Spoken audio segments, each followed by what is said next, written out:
How to delete your search history on the YouTube app.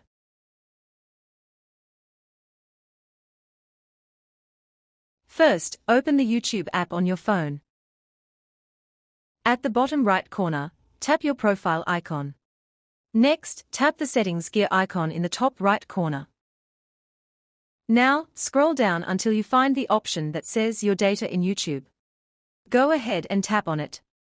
Scroll down again, and you'll see Manage your YouTube search history. Tap on that.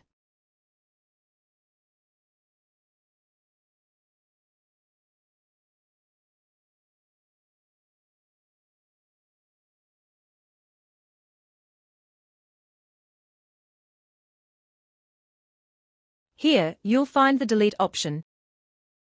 Tap it, then select Delete all time. Finally, tap Delete again to confirm.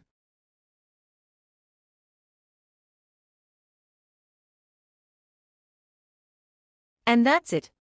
You've successfully deleted your search history on the YouTube app, quick and easy. Quick app fixes and smart tutorials. Hit subscribe and stay updated.